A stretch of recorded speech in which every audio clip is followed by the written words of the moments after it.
नमस्कार, very good morning, सुप्रभात। आप देख रहे हैं स्पेशल रिपोर्ट और आपके साथ हूं मैं दीपा बाफिला। इस वक्त की बड़ी खबर आपको बता दें, दिल्ली से है, जहां गुरुवार की रात एक महिला की गोली मारकर हत्या कर दी गई। ये वारदात दिल्ली के डाबरी थाना क्षेत्र की है, जहां 42 साल की एक महिला को पैदल आए एक शख्स ने गोली मार दी, जिसके बाद घायल हालत में महिला को अस्पताल में भर्ती करवाया गया और डॉक्टर्स ने कहा यह जा रहा है कि महिला को मृत घोषित कर दिया। घटना के चश्मदीदों के मुताबिक हमलावर पैदल ही वहां पर पहुंचा था, जिसने बिल्कुल पास से महिला की कनपट्टी पर गोली मारी और जब तक लोग कुछ वहां पर समझ पाते, मौके से आरोपी पैदल ही फरार हो गया। अपने घर पर जाकर खुद को गोली मारकर आरोपी ने भी खुदकुशी कर ली। बताया अब ये जा रहा है कि हमलावर का नाम आशीष है, जो महिला को पहले से ही जानता था और कुछ साल पहले दोनों एक ही जिम में जाया करते थे। ऐसे में अब पुलिस का मानना यह है कि इस वारदात के पीछे महिला और हमलावर युवक के बीच आपसी रंजिश हो सकती है। डाबरी थाने में एक मर्डर का इंफॉर्मेशन आया। इससे पता चला कि एक करीब 42 इयर्स की लेडी है, जिनको अपने घर के पास एक व्यक्ति ने गोली मार दिया है। वो व्यक्ति आकर ये इंसिडेंट किया था, तुरंत हमारे टीम्स ने इस पे काम करके उसकी पहचान कर ली। जब उसको ढूंढते हुए उसके घर पे पहुँचे तो उसने अपने वो घर के ऊपर छत पर सुसाइड किया हुआ था। इसमें फर्दर हमारे जो FSL के टीम्स हैं और बाकी इन्वेस्टिगेशन अभी जारी है। ये बात सामने आया है कि जो अक्यूज्ड आशीष और जो डिसीज्ड रेनू, ये दोनों जो है करीब 2-3 साल पहले एक ही जिम में जाते थे और इस तरह उन लोगों का मुलाकात हुआ था और फर्दर इसमें अभी इन्वेस्टिगेशन जारी है। और इसी खबर पर ज्यादा जानकारी के साथ मेरी साथी मेघा उपाध्याय जुड़ चुकी हैं। मेघा, क्या वजह बताई जा रही है? ये आरोपी और महिला ये दोनों ही कौन थे और हत्या की वजह, उसके बाद खुदकुशी की वजह क्या बताई जा रही है? मेघा, देखिए दीपा, कल रात की घटना है और उसको लेकर अभी भी इन्वेस्टिगेशन चालू है, क्योंकि जो आरोपी था आशीष, उसकी उम्र 23 साल बताई जा रही है और उसने बहुत करीब से जाकर पॉइंट ब्लैंक रेंजेस में गोली मारी थी। तो जाहिर सी बात है कि कोई आपसी दुश्मनी थी, इस तरीके से एकदम करीब जाकर के गोली मारना, जिसके बाद महिला की मृत्यु हो जाती है और आशीष ने खुद को अपने घर के छत पर जाकर गोली मार ली।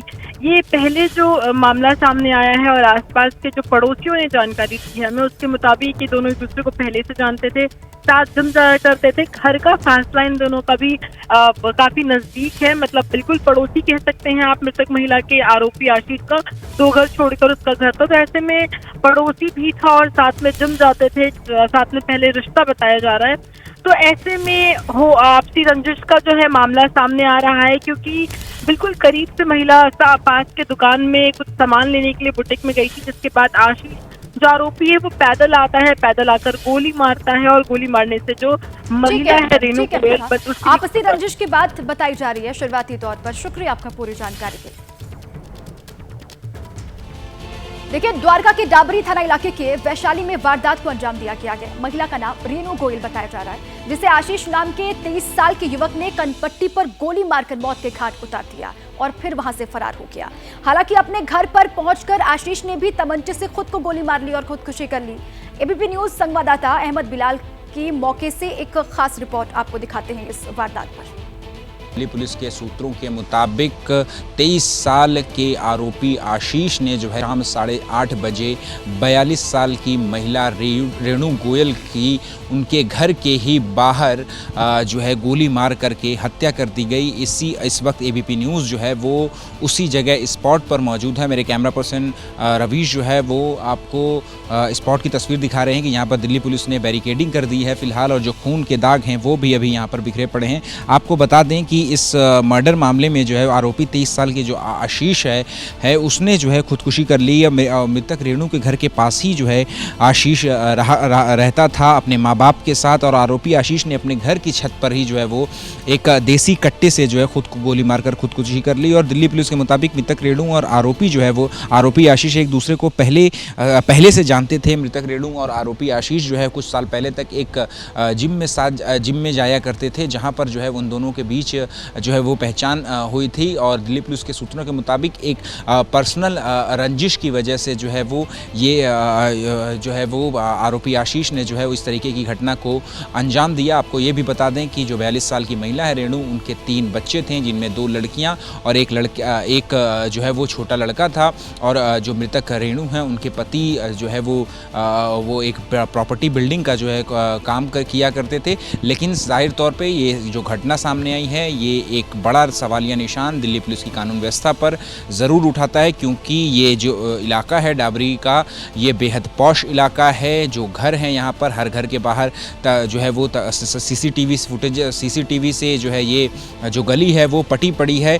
और जाहिर तौर पर इस तरीके की घटना, वो भी घर के बाहर, एक महिला जो कि जो है स्थानीय लोगों का कहना है कि रेणु गोयल जो है वो बुटीक गई हुई थी और बुटीक से अपने घर को वापस जो है वो लौट रही थी और उसी दौरान जो है ये घटना जो है वो सामने आई। और ये रेणु गोयल का घर जो मेरे कैमरा पर्सन रवीश पांडे दिखा रहे थे, और इस घर से ठीक 4 कदम की दूरी पर ही जो है जब रेणु गोयल अपने घर को वापस आ रही थी तभी ये घटना को अंजाम दिया गया, जो कि एक बड़ा निशान जो है वो दिल्ली पुलिस की कानून व्यवस्था पर उठाता है। कैमरा पर्सन रवीश पांडे के साथ अहमद बिलाल, ABP न्यूज़, दिल्ली। देखिए, दिल्ली में इस खूनी वारदात पर अब सियासत भी शुरू हो गई है। घटनास्थल से महज 200 मीटर की दूरी पर आम आदमी पार्टी के विधायक विनय मिश्रा रहते हैं। ABP न्यूज से बातचीत के दौरान विनय मिश्रा ने दिल्ली की कानून व्यवस्था पर सवाल उठाया और इस पूरे के मामले में पुलिस कमिश्नर से मुलाकात की बात भी कही है। दिल्ली के डाबरी मॉल इलाके में एक 42 साल की महिला की उसके घर के ठीक बाहर गोली मार करके हत्या कर दी गई। इस पर हमारे साथ बात करने के लिए मौजूद हैं द्वार स्थानीय विधायक विनय मिश्रा जी। मिश्रा जी, सबसे पहले तो बताइए कि ये पूरा मामला क्या है। देखिए, जहाँ तक मुझे भी जानकारी आई है और वैसे मैं इस कॉलोनी का निवासी भी हूँ, तो मेरे लिए ख़ास तौर पर ये बहुत बड़ा सदमा है, बहुत बड़ा, क्योंकि एक कानून व्यवस्था पर सवालिया निशान है कि जिस कॉलोनी में मैं रहता हूँ, एक गली छोड़ के मेरा मकान, और यहाँ लगभग 8:15 बजे करीब जिस समय सभी बच्चे सड़क पे थे, बच्चे खेल रहे थे, उस समय एक नौजवान आया और एक महिला को गोली मार के चला गया।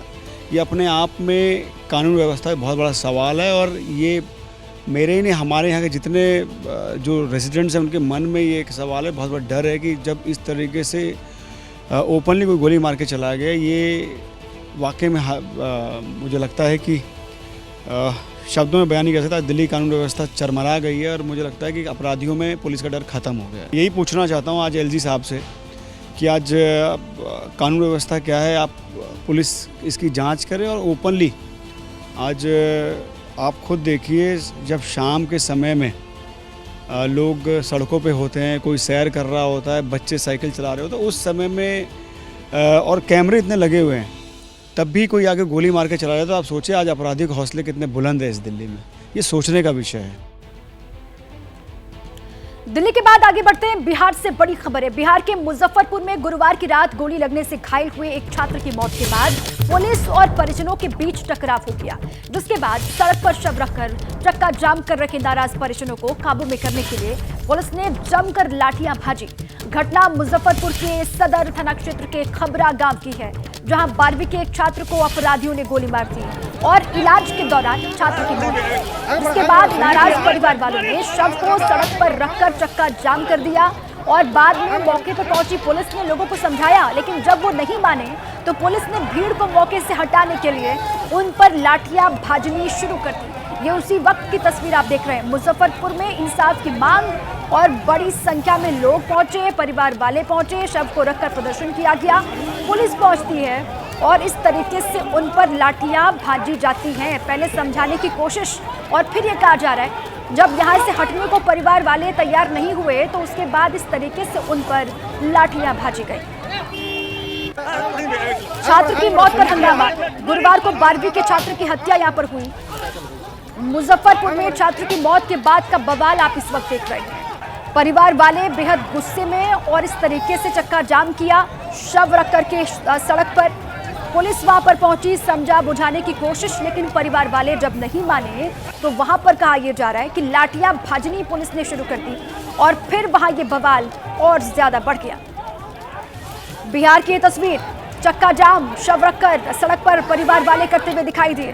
12वीं के एक छात्र को अपराधियों ने गोली मार दी और इलाज के दौरान छात्र की मौत हो गई, जिसके बाद ये बवाल शुरू हुआ। नाराज परिवार वालों ने शव को सड़क पर रखा, चक्का जाम वहां पर किया। पुलिस वहां पर पहुंचती है, लोगों को समझाने का काम किया जाता है। कहा यह जा रहा है कि जब लोग नहीं माने उसके बाद इस तरीके से उन पर लाठियां भाजी गई, लाठियां बरसाई गई। बिहार की तस्वीर है। अब आइए आगे बढ़ते हैं। बिहार में पुलिस की गोली से 2 लोगों की मौत पर सियासत लगातार तेज हो रही है। 26 जुलाई को कटिहार में बिजली सप्लाई की मांग को लेकर प्रदर्शन हो रहा था और इसी दौरान पुलिस और प्रदर्शनकारियों में झड़प हो गई। पुलिस ने 3 लोगों को गोली मार दी, जिसमें 2 की मौत हो गई थी और इस पर संवेदना जताने के बजाय नीतीश कुमार के बिजली मंत्री ने विवादित बयान दे दिया है। देखिए रिपोर्ट।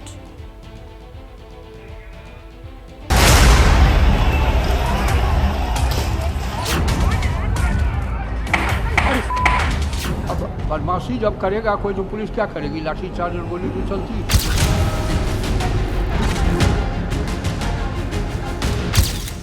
शर्म है शब्द शब्द पर, लानते हैं ऐसी सोच पर, धिक्कार है ऐसी सरकार पर जो उबालने वाली गर्मी में बिजली मांगने वालों को सीधे गोली मारने की पैरोकारी से कर रही है, जो हर उस शख्स को अपराधी घोषित कर रही है जो प्रदर्शन के मौकाए वारदात पर खड़ा था। सब खत्म हो गया तब मेरा बेटा गया है वहाँ पर, समझे? तो वहाँ देखता है खत्म हो गया तो भाई निकलेगा तब तो भाई को लेके आएगा गाड़ी पर। सुना आपने क्या कह रही है उस सोनू की मां, जिसके कपार में गोली मारी थी बिहार के पुलिस ने। उस भाई की फिक्र में गया था सोनू वहां पर, जो कटिहार के बिजली विभाग में नौकरी करता है। जी मैं वहाँ पे सुविधा एजेंट के तौर पे हूँ, सुविधा एजेंट का काम करता हूँ सर। बिजली विभाग में ऑनलाइन प्रोसेसिंग जो भी कनेक्शन वगैरह होता है वो सब। जानते हैं क्या हुआ है कटिहार में? हुआ ये है कि उबालने वाली गर्मी में बिजली कटौती से परेशान बासोई के लोग नियमित बिजली सप्लाई की मांग कर रहे थे।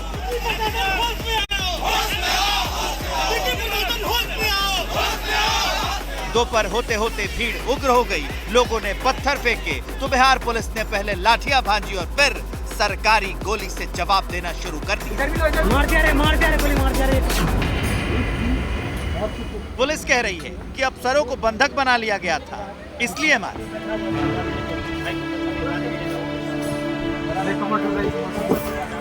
एसडीओ, एसडीपीओ जो सीनियर पदाधिकारी हैं वो सभी लोग यहाँ पे आए। उन लोगों को भी जो है ये रूम में जो है एक तरह से बंधक की तरह बनाया गया। तो आत्मरक्षात्मक में जो है कुछ प्रशासन के द्वारा जो है फायरिंग की गई है। पुलिस वाला आने के साथ उसको बस बोलता है तुम नहीं गया है, बस सराक से वो गोली मार दिया उसका कपाल में सटा के एकदम से पुलिस मारा है, समझे? तब ना आर से पार हो गया गोली। अब बताइए कि बिहार की सरकार अपने पुलिस को प्रदर्शनकारियों के आंख और कपार में गोली मारने की विशेष इजाजत देती है क्या?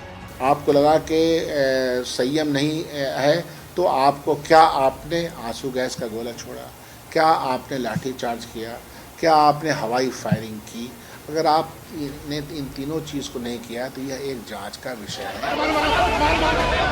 इसी महीने पटना में बिहार पुलिस ने सांसदों और विधायकों को भी दौड़ा दौड़ा कर पीटा था।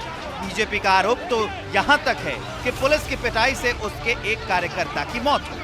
अब 15 रोज बाद कटिहार में बिहार पुलिस पर क्रूरता की कहानी लिखने का इल्जाम लगा है।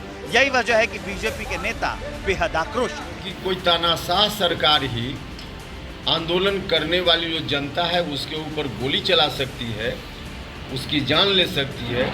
यह जनतांत्रिक सरकार कभी नहीं ऐसा कर सकती।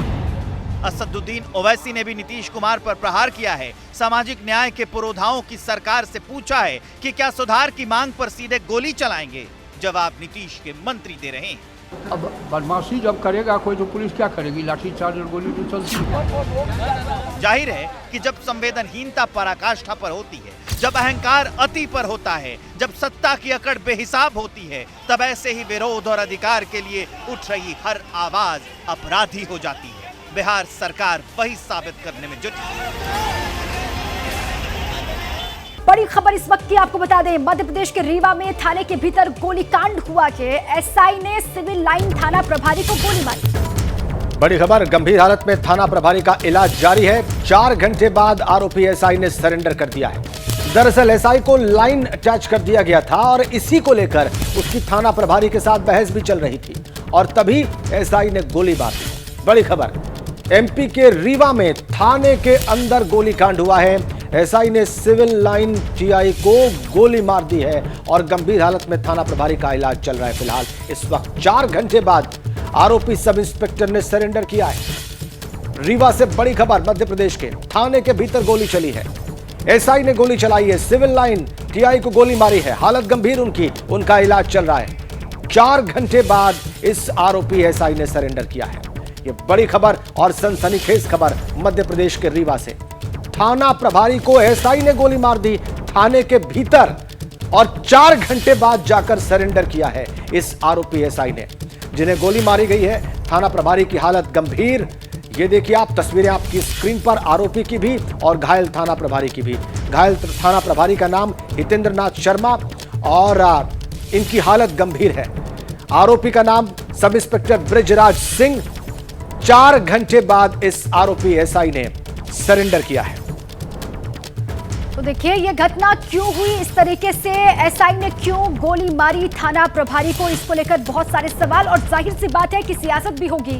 4 घंटे के बाद एसआई ने खुद सरेंडर किया, ये बात सामने आ रही है। एमपी से ये खबर। पत्रकारिता कोई इमोशन नहीं है, ना अपना कोई ज्ञान देना है और ना कोई विचार थोपना है। पत्रकारिता क्या है?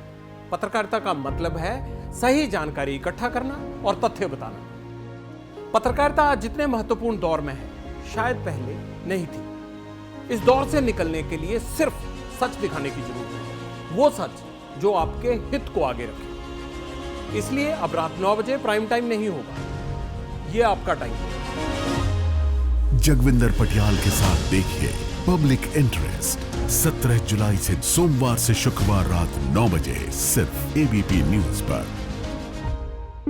एबीपी न्यूज आपको रखे आगे।